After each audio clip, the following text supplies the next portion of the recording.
Anyways, it is 8:30. I know Mark likes to start at 8:31, but we will start by wishing two things. First of all, I want to wish Mark, Dr. Shapiro, a mazel tov on the bris of his grandson yesterday morning. So just want to wish him a special mazel tov, and we had the pleasure of hosting him in our home on Shabbat. Timing worked out really well, and it was sort of our first scholar in residence, really, in since February of 2020. So it was a pleasure having him. He spoke 9 times in Toronto in the 30 hours that he was visiting our city. And I think it was a very nice, we were seeing somebody in our Armenian had the 25th yahrzeit of their father. So anyways, it was very nice. So I want to thank him, and just to let you know, if any of your shuls are getting back in the scholar in residence business, it's you can I'll put in a plug for Mark. It's really it's a pleasure having him, not just for the shiurim. What the Gemara says that it's this week's like Parsha Yafesi Chatan Shalab Deyavot. The schmoozing with people is often more interesting and more informative than the actual Torah learning that we do. So I want to thank you. I know we enjoyed the weekend very much, and Mazel Tov, we should have lots of happy occasions. And now it's even 8:32, so we're 1 minute behind as we talk on Zechariah Frankel. Vakasha, Dr. Mark. Thank you. And yes, it was a lot of fun, very enjoyable, especially to see. I met listeners of the classes in Toronto as well. Let me begin by saying that one of the listeners told me about this book. You can see it, Zechariah Frankel, Defiant Jewish Educator, by Rabbi Rebecca Kushner. And believe it or not, in the second paragraph of the book, someone who's listening to us right now was mentioned as having introduced the author to Zechariah Frankel. The book really doesn't deal with the materials I focus on, but it certainly is a nice discussion if you're interested in learning about aspects of Zechariah Frankel, especially his approach to education. A few points before I begin. Thank you, Mike. I misspoke when I said that the famous story that when Rav Soloveitchik's wife came back from the hospital, I said she found the dishes, milk and meat in the dishwasher. I didn't mean dishwasher. I meant in the sink. Dishwasher, Rav Avadia says you could put milk and meat in the dishwasher, but as far as I know, the Rav, same dishwasher, as far as I know, the Rav never held it. Right at the end of last class, we had some discussion about Yom Kippur. Why Yom Kippur? We don't have Yom Tov Sheni for Yom Kippur. And someone mentioned that he heard that the reason was because the people wouldn't accept it. We spoke about this idea that you can't have a decree on the people unless they accept it. I said I never heard that. And I looked, and I still haven't found anything like that. I did find there's discussion in the Gemara, in Rosh Hashanah, in Pesachim, about celebrating or observing Yom Kippur for 2 days. It mentions in Rosh Hashanah, Chaf Aleph Amud Aleph, of one rabbi who did so. I also found a tshuva. If you want all the sources, take a look at Rav Yaakov Epstein. He has a sefer Chevon Achalaso. Let's see, it's Chelek Yud Zayin, Simon Yud Tes, and you have all the Makoros, all the sources, and including how throughout Jewish history you had Gedolei Yisrael who did observe Yom Kippur for 2 days. Not just in terms of fasting, they didn't do any malacha, but they also would wear tefillin on the second, it seems. He discusses, he mentions the Yerushalmi that says that one rabbi actually fasted 2 days and died. So we know that's a lesson. You're not supposed to fast more than 1 day. There's basically a klal that existed when they were Mekadesh Chodesh that lo matzinu elul mubar, that we basically don't find elul, an extra day in Elul. Occasionally there would be, but generally not. So that's that also gave a justification for not being concerned about a second day of Yom Kippur. He discusses how the first period when they were Mekadesh Chodesh, then they used the flames, that then there was never an issue because everyone all over the country knew when Rosh Hashanah was. The second period when they sent shluchim, and he says they sent shlichim, but that's a mistake. Actually, the plural in Rabbinic Hebrew of messenger is not shlichim, it's shluchim. Like the Rambam says, shluchim v'shutfim. I don't know about modern Hebrew, but definitely not Rabbinic Hebrew. And that was when the people wouldn't get there by Yom Kippur, so that would have created a suffix. And then there was Gedol Yisrael who accepted upon themselves. And then once you had the Luach, now the second day is only a minhag, or it's a gezerah from the sages, like a minhag, to observe the minhag, to observe it as a minhag. In that case, there really is no reason for them to be mitakein to observe 2 days Yom Kippur. And let's see. Okay, but you can take a look if you want. The Raviyah, he's very upset with the people who would want to do 2 days of Yom Tov, and he quotes here the Rush. The Torah quotes the Rush. He's also very upset about this. But like I said, you can get all the sources here, so I don't need to spend any more time on this. Someone who listens to the classes confirmed from Rav Shechter, or it's confirmed earlier, Rav Shechter's position is not that you keep 1 day if you go as a tourist. His position is that if you're there with your family and they're keeping 1 day, you should keep 1 day. If you're by yourself, I think his position is you keep 1.5, what they call 1.5, not 2 days. Now, I want to say something else, and this relates to what Rabbi Kelman said at the end of last class, and one of you asked about it, so let me clarify it. The Shulchan Aruch, if you look in, he has a whole section, Dina Yom Tov Sheni Shel Golios, that's Tuf Tzadi Vav. In Simf Gimel, he talks about if you're in the land of Israel and you go to Chutz La'aretz, then you can't do malacha on Yom Tov, even if you intend to return, unless you haven't reached a settlement. Like if you show up at the airport, that's what I said, that if you fly from Israel and you show up Yom Tov Sheni at the airport and there's no Jewish community there, then you'd be able to do malacha. But once you reach it, you can't, and it doesn't matter whether you're in public or not in public, according to the Shulchan Aruch. However, I asked the question, why is there no reference then to people going from Chutz La'aretz to Eretz Yisrael? It only has the reverse. And Rabbi Kelman said it never happened. It was very unusual. You don't need to. I don't know why it would be more unusual to go from Chutz La'aretz to Eretz Yisrael than the reverse. But I have to say, b'mechilat kvodo haram, it's really not true that they had Jews that were coming. There was in Gaonic times, and then later days of Shulchan Aruch, there was a practice of aliyah l'regel. And if you look in Rav Yosef Karo, he wrote a volume of Tshuvot called Avkat Rochel, number 26. That's where he gives his opinion. And then there's a whole discussion.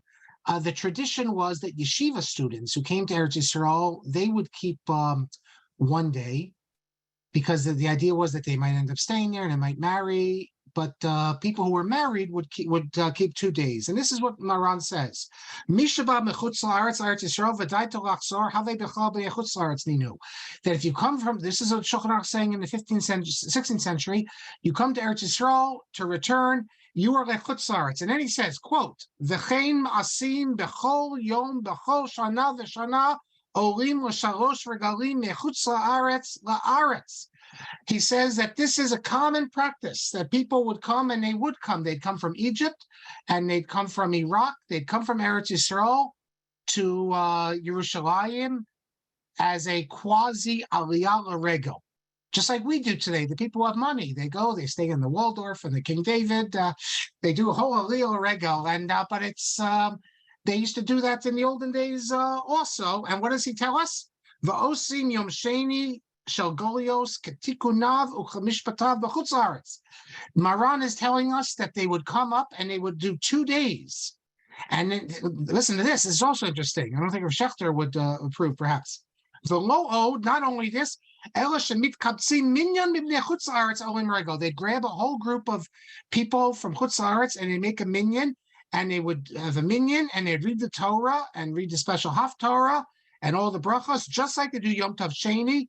And this was done in front of the Gedolim, and no one ever questioned it. So then why did I say that Rav Shachter might not like it? Because he says, then he continues, and those who find it difficult, how is it that they're davening, chutz la'aretz davening in public? They're not going privately, they're doing it in public, in a shul. How come they're not concerned with lo yishana adam machloket, that you're not you're not supposed to do differently? He says, he said, he says they should have davened, these people are claiming that they should have davened chutz la'aretz davening privately, but they're doing it publicly. What does the Shulchan Aruch say? It must be that the great rabbis who've seen this and haven't commented on it, that this is not an issue of machlokas. The only time we're worried about not to differ and create machlokas is when it comes to doing malacha and things of that nature. So, for example, someone from Eretz Yisrael comes to Chutz La'aretz and publicly does malacha when everyone else is observing Yom Tov. That is no good. Aval b'tfilah, afi mitpalel keminag makom sheyatsa misham lo nafik minei chorva. But if you daven publicly, have a whole minyan at the kotel of Chutz La'aretz people, he says that's not a problem. And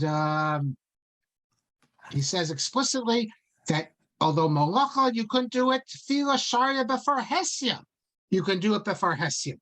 So that's the Shulchan Aruch, and my question I think remains: why didn't Rav Yosef Karo feel it important to mention the halakhah of going to Eretz Yisrael?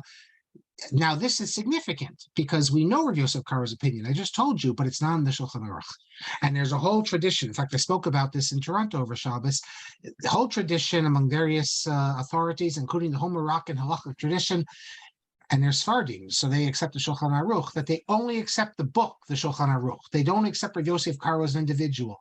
So the fact that Rav Yosef Karo tells us in a responsum that people, when you go to Eretz Yisrael, you should observe 2 days, that's not binding, because it's only binding if it's in the Shulchan Aruch, if it's in the Tshuvot, or if it's in, even if he says something in the Shulchan Aruch and the Beit Yosef, and he retracts it in the Beit HaKabayit. The Beit HaKabayit is the same for his editions where he retracts it.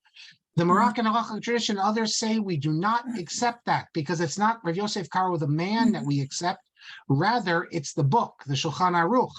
And since the Shulchan Aruch says nothing about this, we're not bound to it. That's what he says. Okay, let me pick up now where we left off. Let me get my Sfarim, my books, so I have them handy. You recall I went through a number of sources that really can be seen as justification or illustration of Frankel's idea of the folk, that is that the people, there's sort of like a revelation through the people. And if you want to know what's acceptable, what's not, you look at the people, obviously the religious people. And I showed you even the Rambam in Hilchos Mamrin, where the Kesef Mishnah says that, in his opinion, what the Rambam says is that if the people observe the halakhah and then they stop observing it, in the future, a Beis Din could, but it has to be a Beis Din, like a Sanhedrin, not just a local Beis Din, they could get rid of the rabbinic decree, prohibition, obligation, whatever it is, because the people weren't doing it anymore. And I mentioned the Rashi's opinion is that no, once the people accept it, you can never change it again. By the way, Rav Yaakov, the late Yaakov Blitzstein, Gerald Blitzstein, who Rav Lichtenstein regarded as the Rav's, Rav Soloveitchik's best student. Hold on, I have a book here. In this book, Samchut Meri B'Hilchot HaRambam, basically it's a commentary on Hilchos Mamrim, chapters 1 through 4, an academic Torah commentary, very, very good commentary.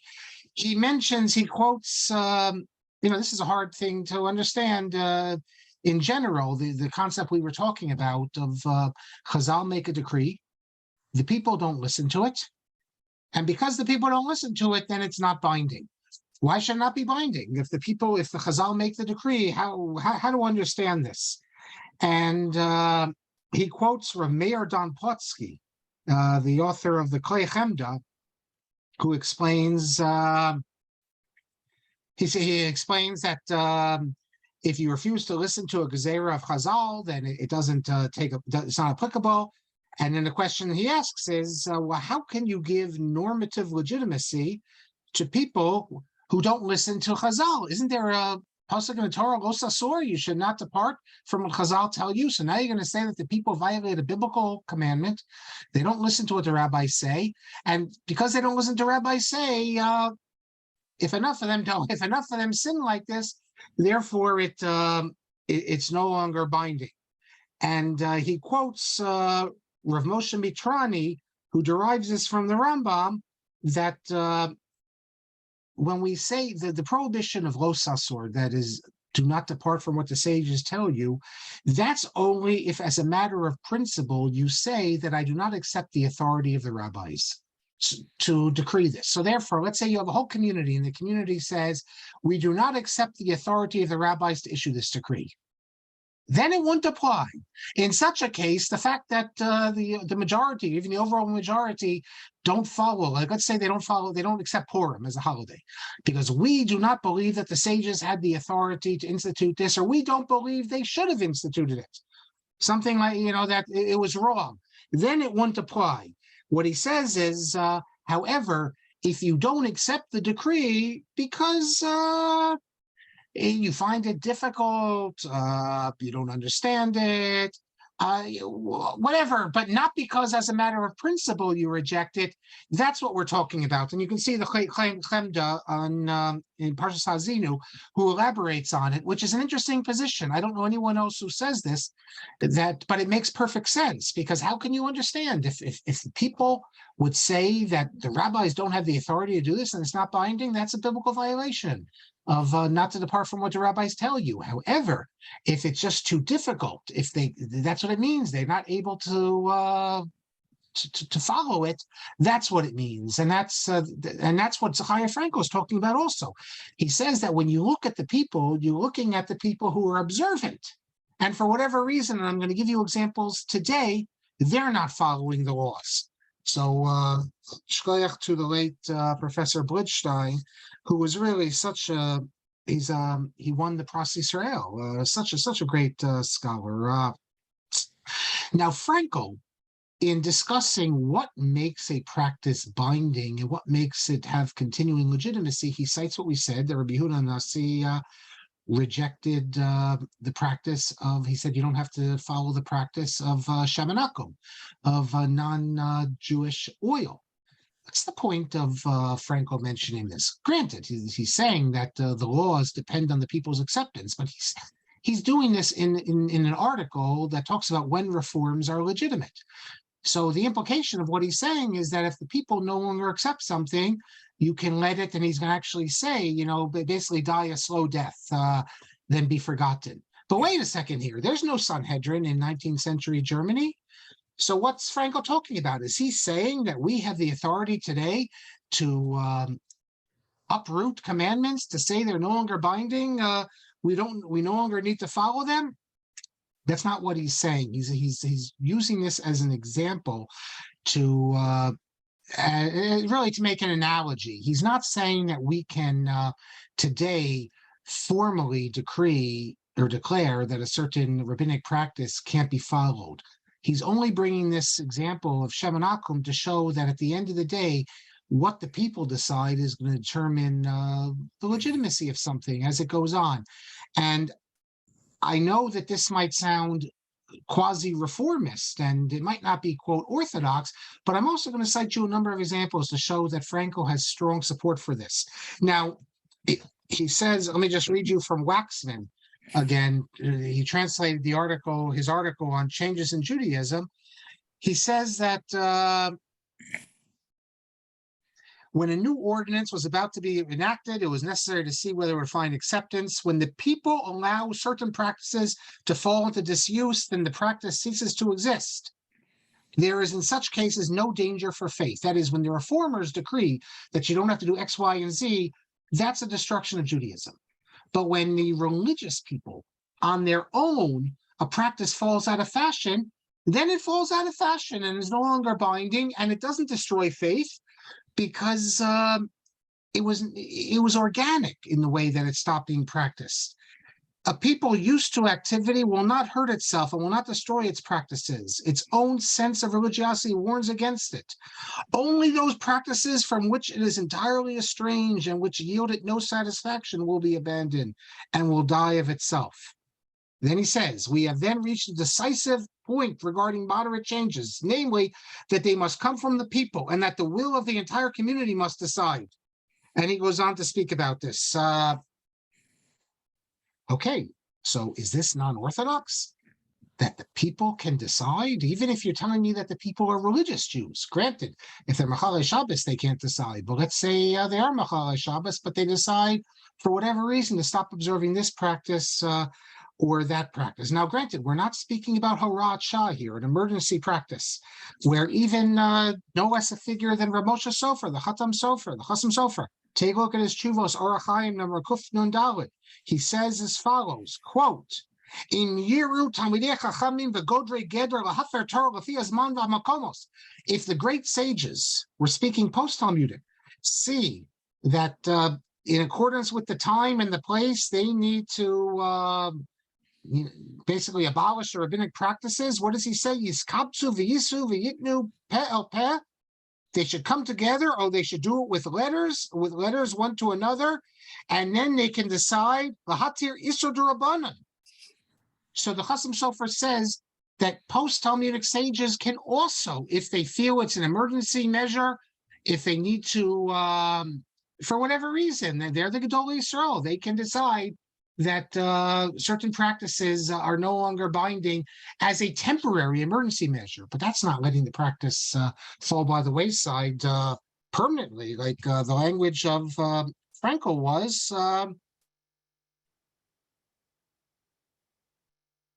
People only those practices, the practices will die of themselves. So it seems quasi-reformist, but I don't think so. I'll tell you why. Because there are a number of examples of matters that we know that when large segments of the religious population over time stopped following it, they fell by the wayside, and later generations of Gedolei Yisrael, sometimes they tried to bring it back, but other times they were Melamed Zchus. There was this assumption among the rabbis that the Jewish community is a Kehila Kedosha. And if practices, for reasons we can't even understand, fall by the wayside and they don't follow it, even though it appears to be black letter halakhah, since we see that the community as a whole is not doing it, there must be some justification or some reason. And you have a situation where you find great poskim trying to be Melamed Zchus, sometimes even throwing up their hands and saying, I don't understand it. I don't see why this is the way it is.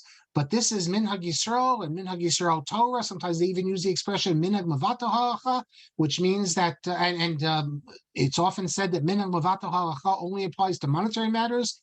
It's not true. It's used in application to other areas as well. Menachem Elon, in his book, Who's Greater Than Menachem Elon? In his book, Mishpat Ivri, he says it only applies to monetary matters, but B'chila Kvodo also, it's not true. There's plenty of examples of Achronim who use the phrase Minhag B'vato halakhah to refer to matters not in Choshen Mishpat, but in Yoredeya. And they say, we don't understand the reason, but this is the practice. Therefore, we have to apply the concept of minhag, the minhag of the Kehila Kadosha, is mevato what appears to be the halakhah based on the written text. We don't have an answer, and I'm going to give you some in a few minutes of what I'm speaking about. In general, this is an interesting issue, a debate, what we're speaking about here. Can you say in traditional communities that Jewish law has changed? On the one hand, you might want to say, well, why not? Say Jewish law has changed. It's changed through the activities of the Gedolei Poskim, and they're the only ones who could change it. And we do have people who say that. On the other hand, others are insistent. If you look in Rabbi Blech's writings, he says, for instance, there was a big debate on this topic in Judaism, the journal Judaism. It doesn't exist anymore, this journal, but there was a number of important matters in this journal Judaism. In the winter of 1980, Rabbi says, quote, and he put it in italics, Jewish law does not change From Rabbi Black's perspective, anything you see, any what looks like changes, that's just new applications. But on the other hand, Marvin Fox, in the very same symposium, writes, quote, Jewish law has certainly changed over the centuries. And from Marvin Fox's perspective, the important thing is who is doing the changing.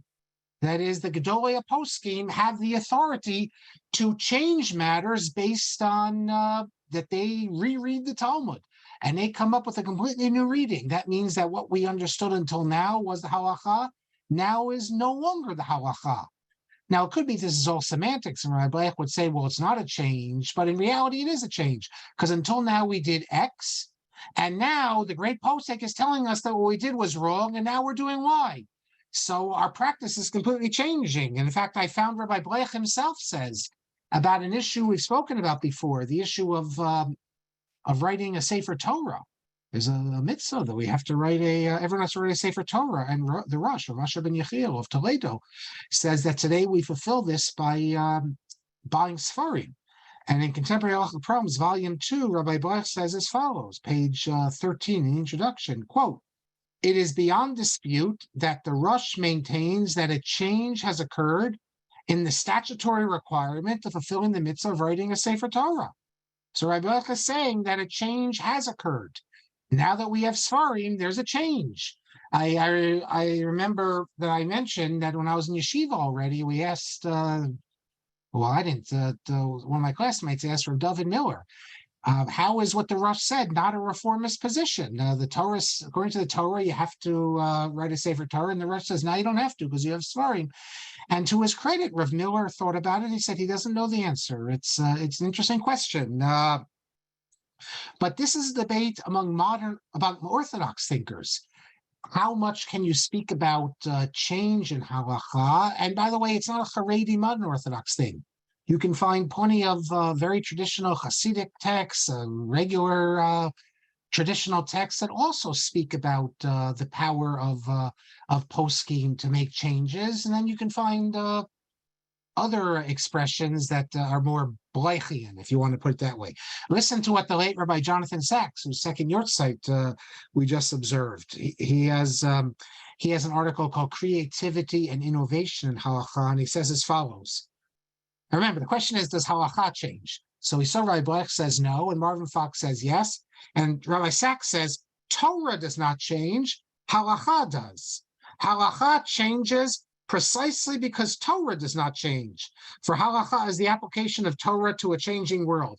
Now, whether all these are just semantic disputes between Black, Fox, and Sachs, I don't think so. I think it's more substantive about, and Rabbi Black's position has been challenged by many as being too dogmatic, even fundamentalist-like in his description of how halakhah operates. Formalistic is the term used.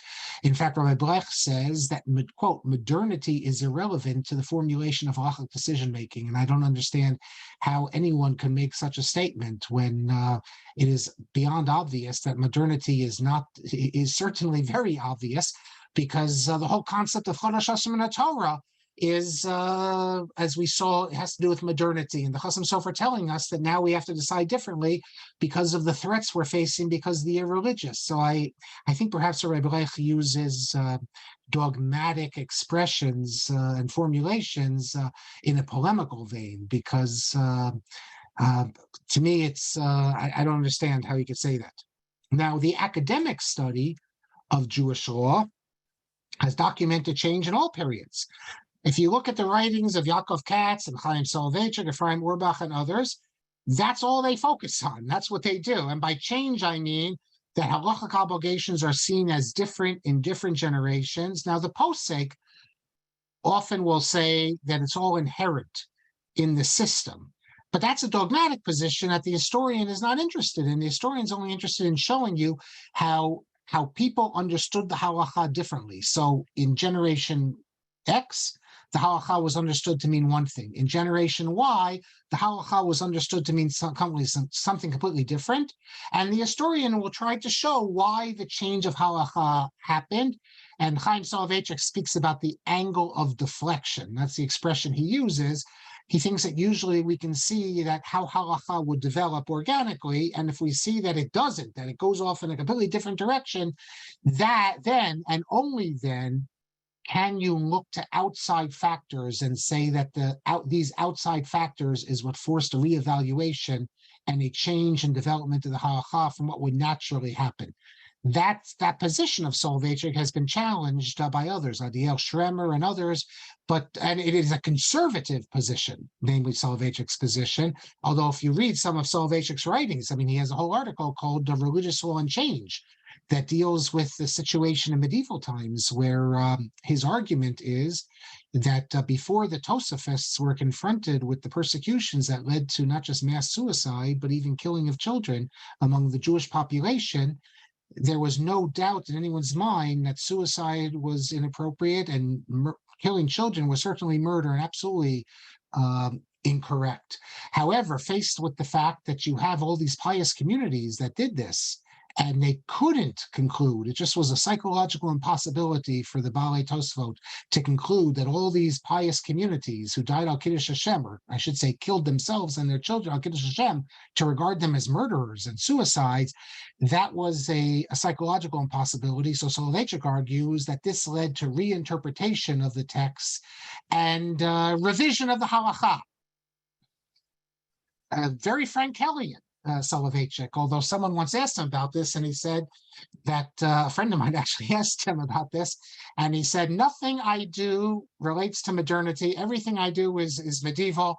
In other words, don't cite what I'm saying to support Frankel's approach or anything else. But that's the argument. And as I said, you can create a coherent theology that poskim have the right to their interpretations, not by changing the principles, but changing the practices. Eating in the sukkah, I mean, what do you say if throughout all of Jewish history, people ate in the sukkah, Shmini Atzeres, and then the Hasidim come around and come up with a new conception of Shmini Atzeres and don't eat in the sukkah? By the way, I'm not agreeing necessarily that the Hasidim are the reason only for this, although in the Brisker world, they blame it all on the Hasidim. But we do have examples of Hasidim coming up with new practices. We have examples of Chabad coming up with new practices. So the practice of eating in the sukkah when it's raining, that's a common Hasidic thing now, even though according to the Shulchan Aruch, you're not supposed to make a bracha. In the Hasidic world, dafka, you're supposed to. It could be pouring thunderstorms, all that. You're supposed to say in the sukkah, you're supposed to make a bracha. If that's not a new halakhah based on a new understanding that no one in history ever knew about, I don't know what is. Now, what was Katz's approach? He showed the following pattern. I'm now going to read you what how Moshe Halbertal has described it. Quote, the community, facing a change in its circumstances, creates norms that are based not necessarily on halakhic sources, but on what Katz calls the community's ritual instinct. The community creates such norms organically, without negotiation with rabbinic authority, and sometimes on the basis of advice received from educated dilettantes who have not attained the status to rule authoritatively on legal questions. After the norms have become rooted, halakhic authorities examine them in light of legal sources. And then he explains, sometimes they consent to them ex post facto, sometimes they reject them, and sometimes they reinterpret the halakhic sources. So you have practices that develop from the community, a pious community, and faced with the fait accompli, often the poskim are led to justify it either through rereading the halakhic sources, or just saying that we don't understand how this is, but this is the practice, and we accept it. This is exactly what Frankel is doing. Katz, in his autobiography, mentions that he once expressed this opinion, the whole Katz approach to the study of Jewish law, which has been enormously influential. In fact, it's been said that Chaim Soloveitchik was more influenced by Yaakov Katz than by his own father, Rav Yosef Dov Soloveitchik. I don't know if that's true, but that's what someone, Rabbi Rekefet, actually said, that certainly in his career choice and that writing, he was more influenced by Katz, but that's because he's a historian, and Rav Yosef Soloveitchik, Dov Soloveitchik, is not a historian. But in his autobiography, he mentions that when he was in Frankfurt, after describing some of his ideas, someone says, but that's not Orthodox. And Katz replied, quote, Well, history is not Orthodox then. I'll bring you the exact quote next week. His point is that you, Frankfurt Hirschians, you're starting with your conclusion, and then you want to massage the history till you get to there. But I'm telling you how I see it, and you can't come to me and say dogmatically, but that's not Orthodox, because my response is, well, then history is not Orthodox.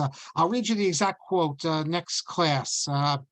And for those who don't know, Yaakov Katz was a very frum Jew, religious. But his approach to the study of Jewish law is a historical approach, which is Frankel's approach. Now, Frankel was looking at it, however, not just historically, but he's seeing it theologically, whereas Katz is just a historian.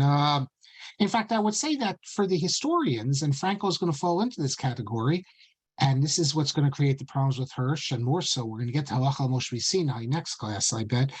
But from the historian's eyes, there are a number of cases where you see that basically you have, as I said, the halakhah has been rewritten, as it were, new understandings, which again, theologically, this never troubled me, because if, let's say, the Tosafists could give a new understanding, what's the problem if the next generation of Tosafists could also give a new understanding? The fact that they're giving a new understanding based upon the practices of the community and the mass suicides or something, what's the difference? What's the difference? Why they give new interpretations? If they come up with a new understanding, now it's a new halakhah that murder of children can be justified, so fine. That's I don't really see what the problem is here.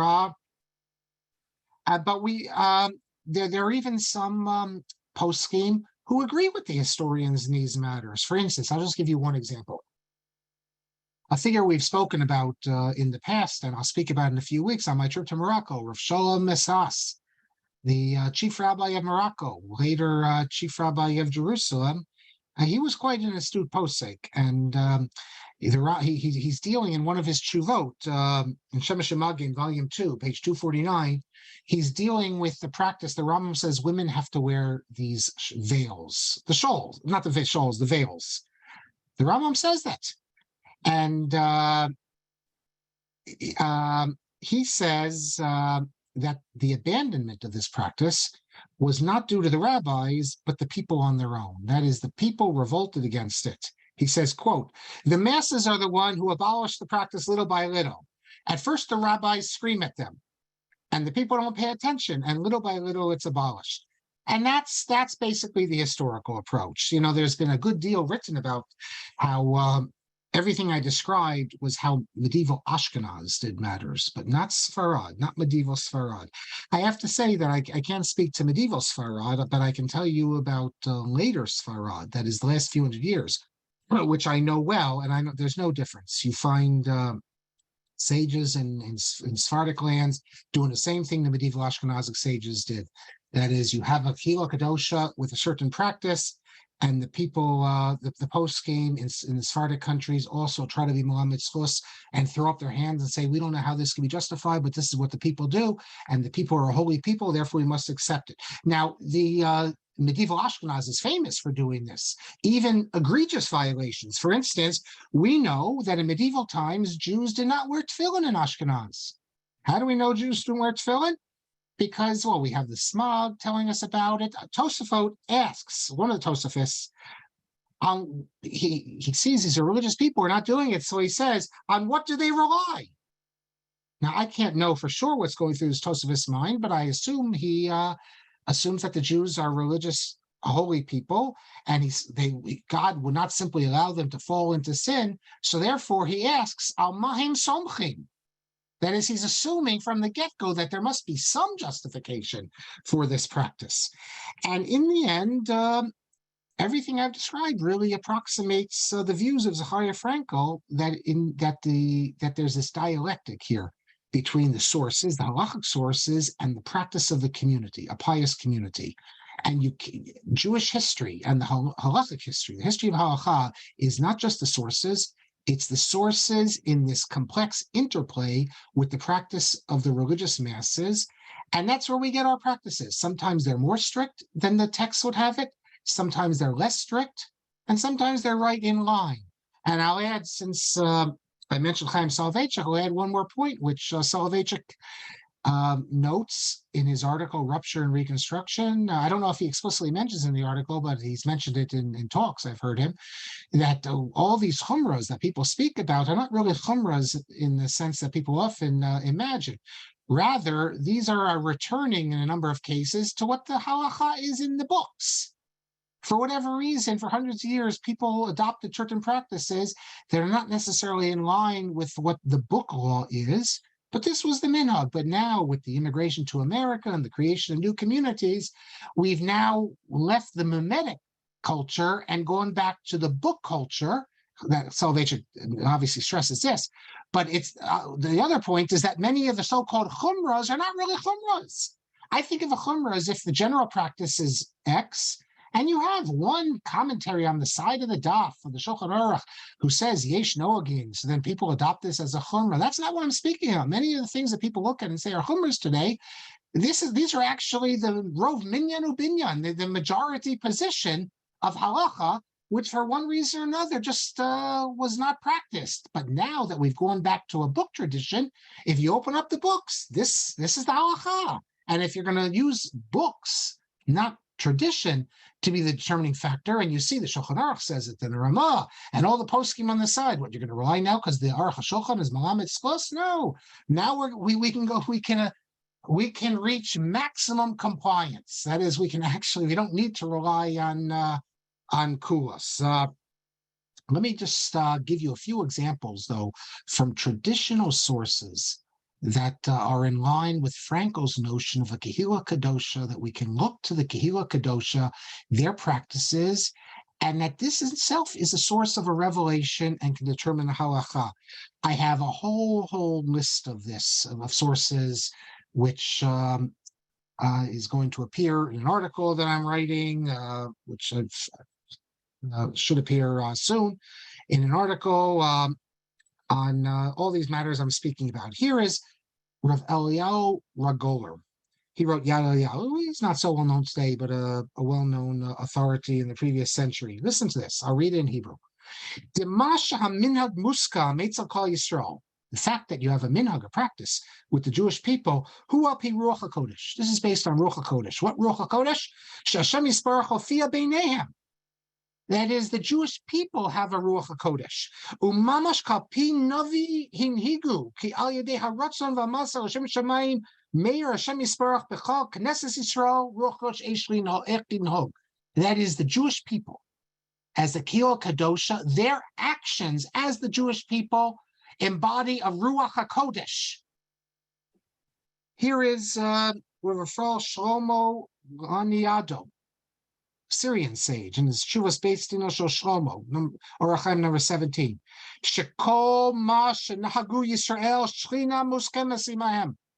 Everything that Bnei Yisrael, that Klal Yisrael does, again, we're talking about religious Jews here, if this is the general minhag, you must assume that God is in agreement with it, because the Jewish people as a whole would not adopt a practice like this if it wasn't in line with Torah, with God's will.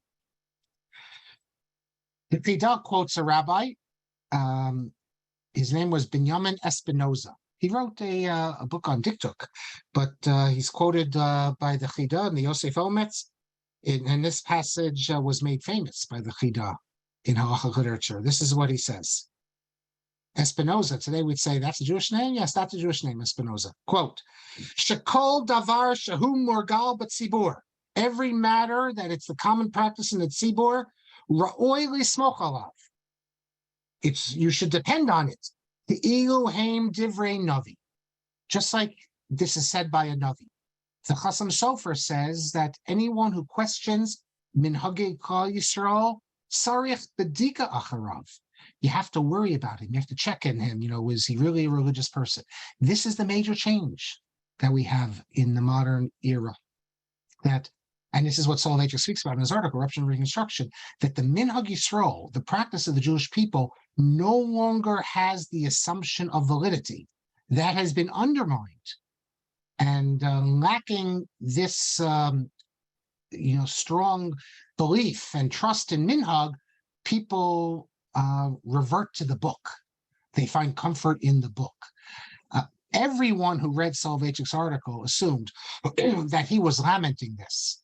And he looked back with nostalgia on the day that the book tradition was not dominant, but the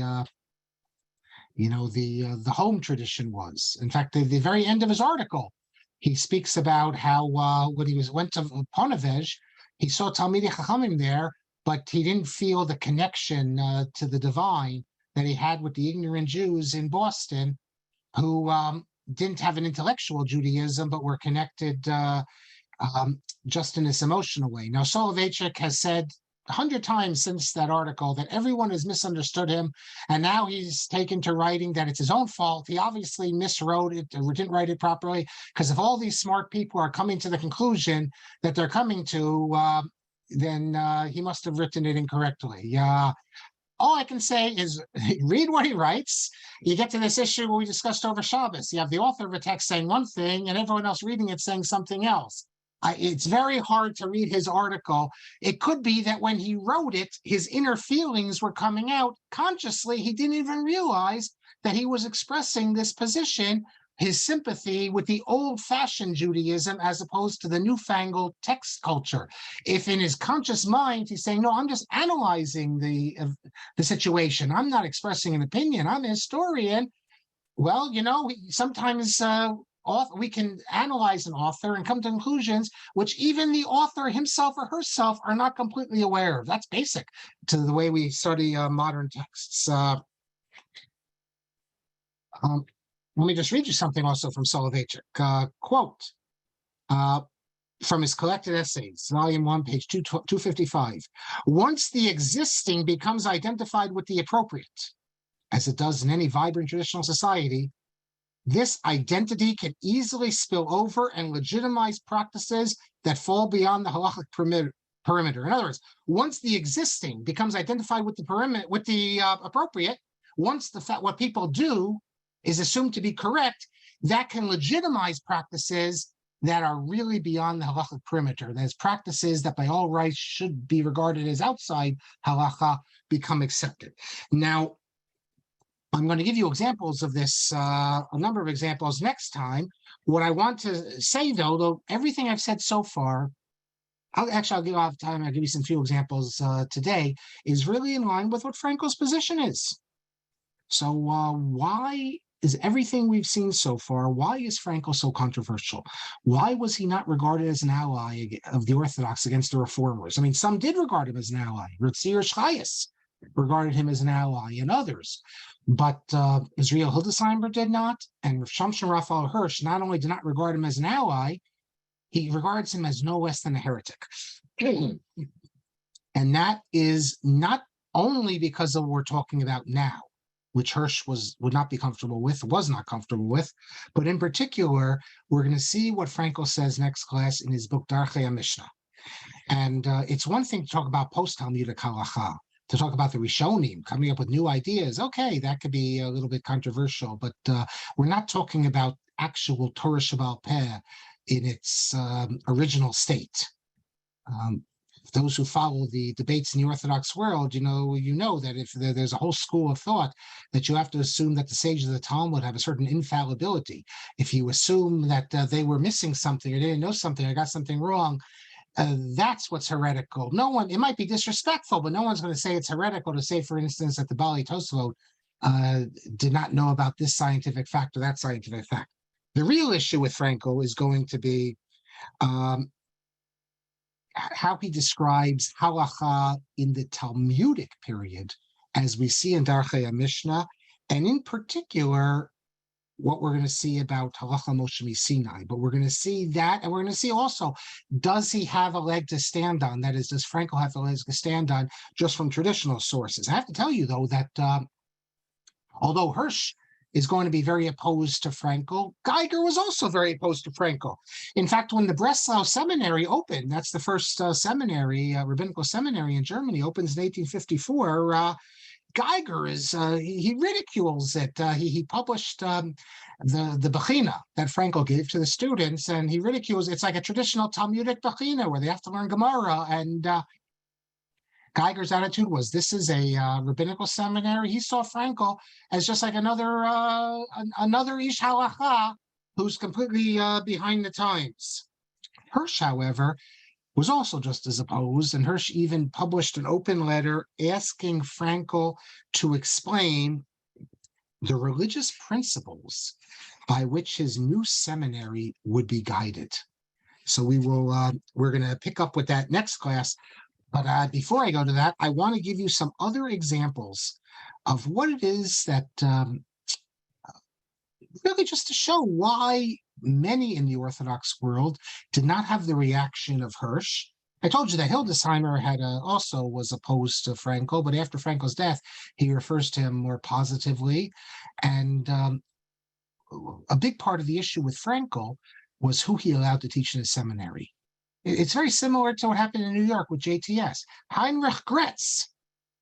Frankel allowed Heinrich Gretz to teach at the seminary. Now, how could Frankel allow Gretz because with Gretz's ideas?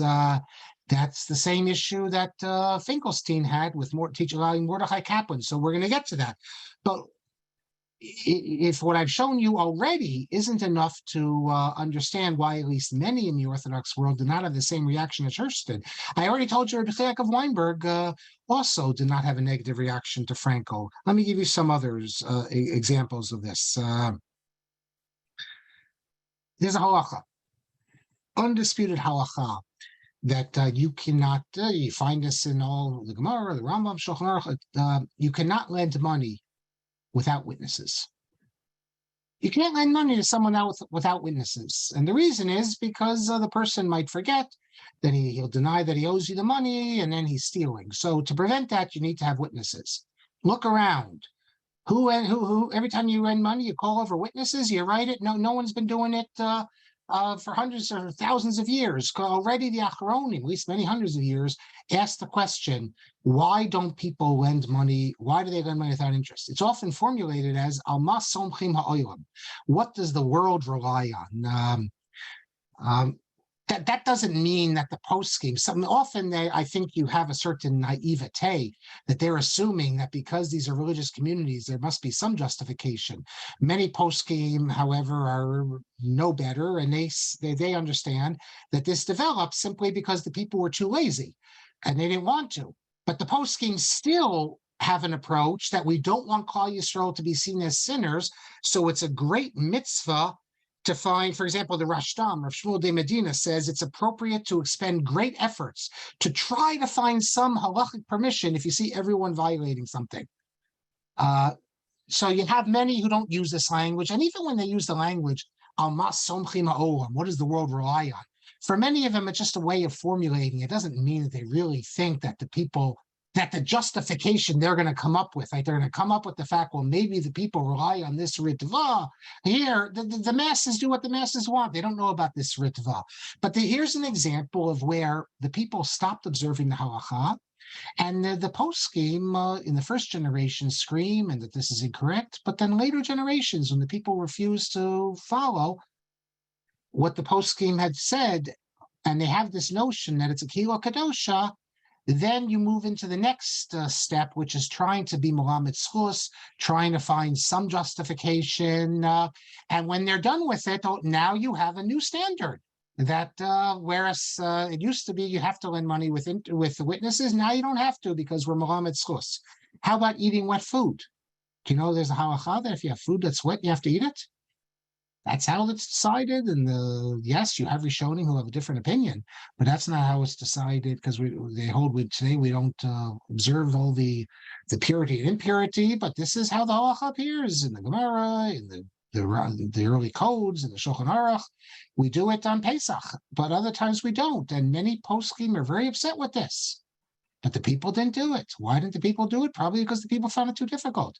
So you have many poskim who say we are going to, because everyone's not doing it, we have to assume there has to be some justification. We have to find the justification, and they look and they find it. That's all Frankelian, and that's what Frankel was saying, that when the people as a whole, the religious people, stop following a practice, then we can assume that this is in line with divine revelation, that this is what God wants, and we don't need to try to push the people back to observe it, because when the religious community, from their own intuition, pushes a practice out and stops following it, that gives legitimacy to the non-observance.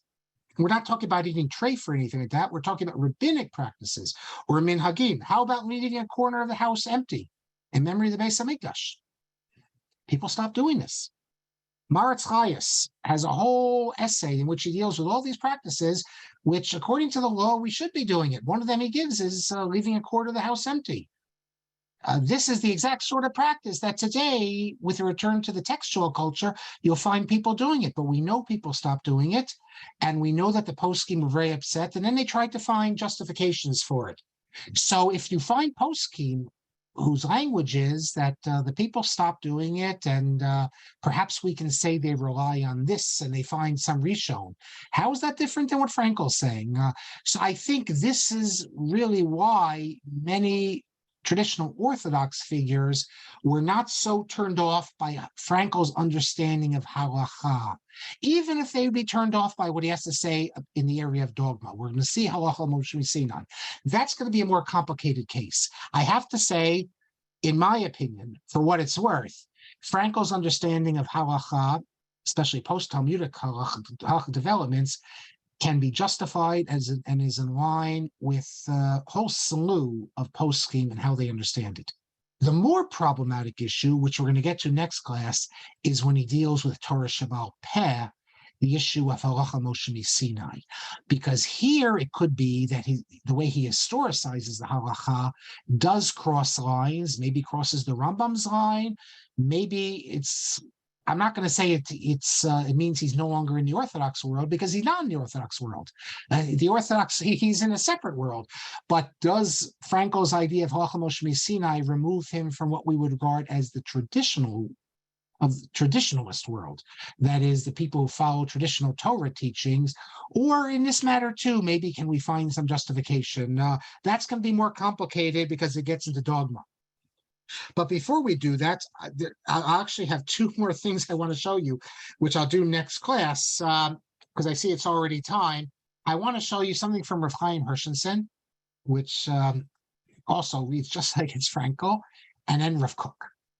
Now you can understand maybe why a lot of people didn't care for Rav Chaim Hershenson and also Rav Kook, but wait till you see next week what Rav Kook says.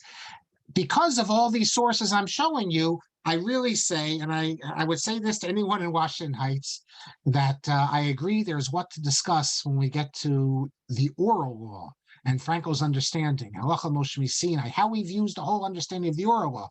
But if you deal with the development of halakhah subsequent to the closing of the Talmud, I really don't feel, despite what Hirsch might have thought, I don't feel that his understanding, it's definitely in line with the academic approach to halakhah, and it's in line with so many halakhic authorities, the way they describe the power of a Kehillah Kadosha, and that if the Jewish community, the religious community does something, we assume that God's presence, as it were, is there, and he would not allow the Jewish community and all the rabbis just to be wrong in this matter. You find so many examples, that's in particular in the Hasidic world. If all the Hasidic Rebbes were doing this, then it must be in line with halakhah. So next class, we'll finally get to the real controversial matter, and then the rubber hits the road, as they say, and we'll have to make judgments about where to put Frankel. But okay, let me, Zahav says, am I traveling on the first day? Well, no, I'm not traveling on the first day. I'm saying that if you're you mean the second day? If you're, I think you're referring to what I said, that if you're, according to the Shulchan Aruch, if you're an Israeli, you could fly from Israel to America. It says, here, I'll show you the language of the Shulchan Aruch. It's B'nei Eretz Yisrael Shabal Chutz La'aretz Asur Mosas Mocha B'Yom Tov Sheni B'Yishuv. If you come from Eretz Yisrael to Chutz La'aretz, if you're just walking in the desert, you can do malacha. But once you reach the Yishuv, a field dat alachzor, even if you intend to go back, But as long as you haven't reached the yeshuv, then you can do malacha. But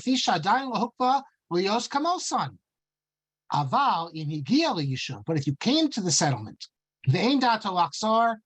nasa kamosan. Okay, then if you came to it and you're not going to head back, nasa kamosan v'asar bein b'midbar bein yishuv. If you come from Israel and then you're not going to return, then you're like a chutznik wherever you go. What I think the chiddush of Rav Shechter, and I've heard this in his name, I never asked him about this, but I've heard him, in fact, as I recall, I even heard him on tape say this.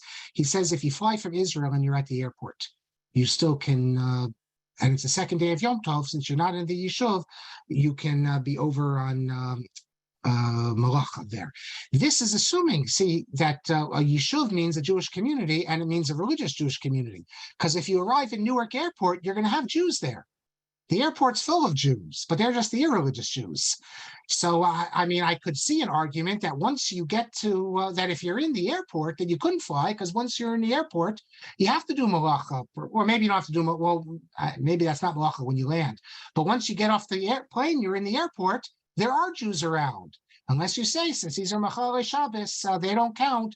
And I think that's probably what his argument is. But everyone would agree that, let's say you're in Eretz Yisrael and you walk into the deserts of Jordan or wherever, or maybe that's biblical Eretz Yisrael. So you walk into some place which is not Eretz Yisrael, that you're not bound on the second day.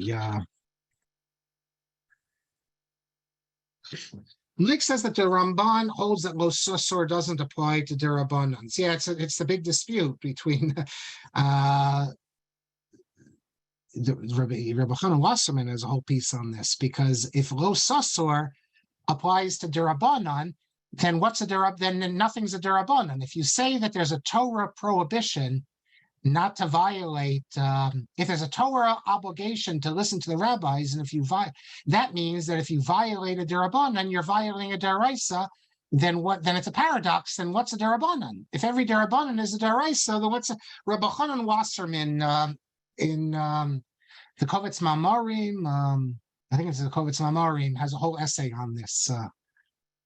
And thank you, Mike, for calling my attention from my last class that I misspoke about the dishwasher.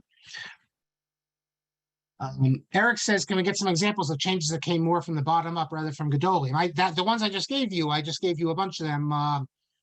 We have other ones. So for instance, women, we know that women in Ashkenaz didn't say brachos during the time of Nida. How is that possible? And the Mishnah the Gemara never says that. They didn't go to shul, but they didn't say brachos at all.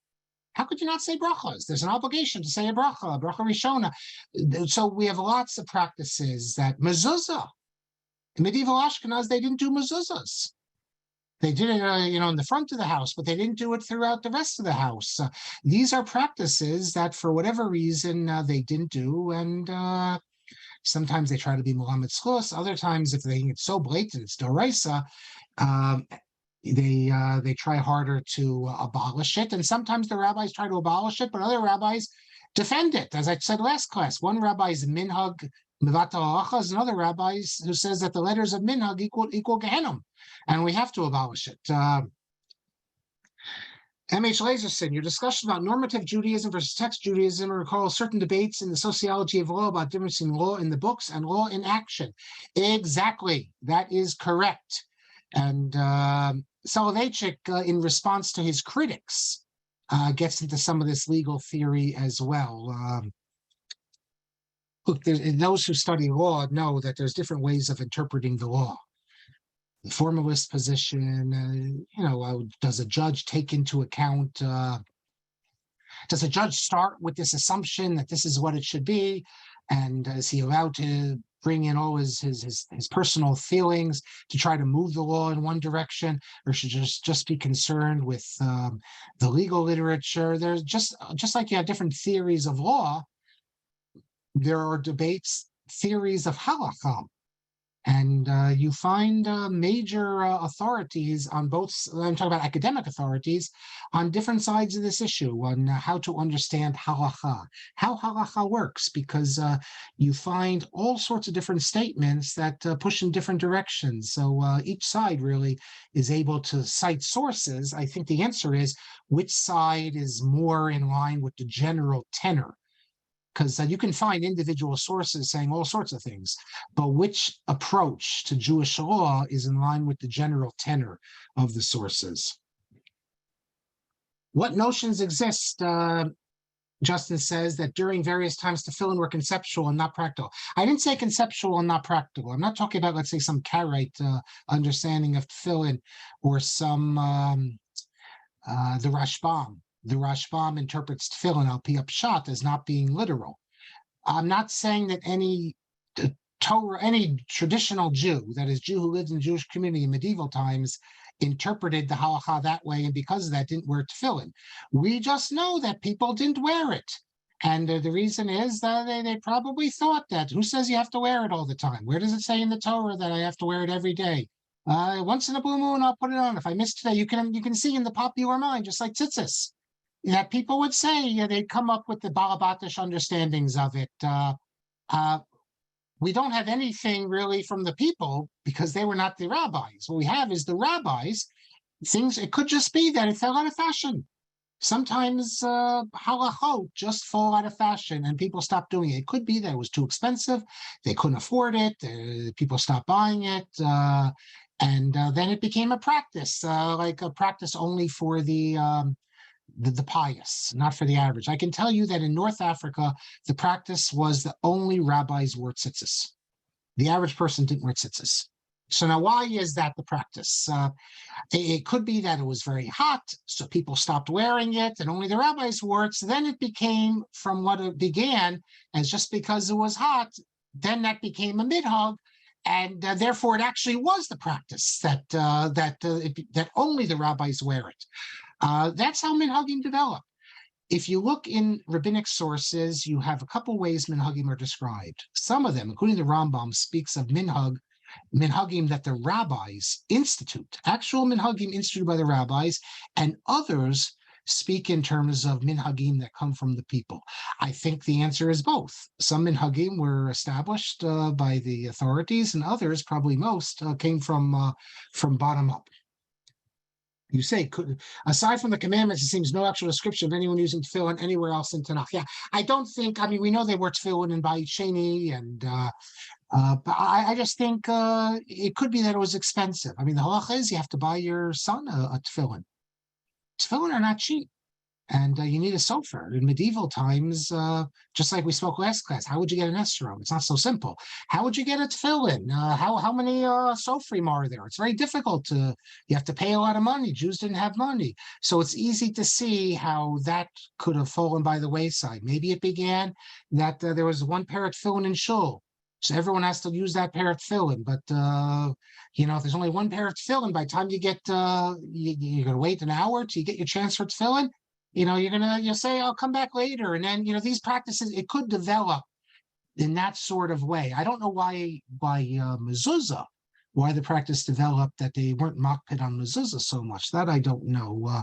If you're interested in this, Kannerfogel, in the Ephraim Kannerfogel, in the volume put up by the Orthodox Forum, Jewish, I forgot the title of it, Jewish practice, something like that, Jewish observance, medieval, modern, I don't know the exact title, it's something like that. He has an article on non-observance in medieval times and the response of the Rishonim. We're accustomed to think that it's only with the rise of Reform people aren't observing halakhot. It's not true. We know that in the times of Gemara people didn't observe things, and we know that in the times of Rishonim people didn't observe things. So you have all the sources in Kannerfogel's article. And someone privately texts me that's Rabbi Chanan in the Kovetz Shiurim, not the Kovetz Mamarim. He discusses it. And Jared says normative versus prescriptive. Shkoyach for that. I see. Okay, we are complete. And I thank you all for coming out tonight. Rabbi Kelman? Okay, I was just looking. I have to look at my Orthodox forum, but we have the Carnival article. But okay, I'll take a look afterwards. Anyways, okay, thank you. All right, tomorrow at 11 a.m., Nava Finkelman continues her series on foreigners in the Bible, and follow that 1 p.m. Eastern by Rabbi Schulman's continuing series on Sefer Daniel. All right, and then our regular shir on Wednesday, Thursday. The parshir this week is giving by Rabbi Yitzchak et Shalom of L.A. from L.A. He's spoken a number of times before. And okay, we look forward to seeing you. Please invite a friend, and everybody should have a nice night. I think the snow's on its way, I think, pretty soon. But okay, and I don't know. It depends where you live, of course. But all right, Laila Tov. Thank you, Dr. Toda Marc. Rabba, Laila Tov. Laila Tov, everybody. Okay, be well. Thank you very much.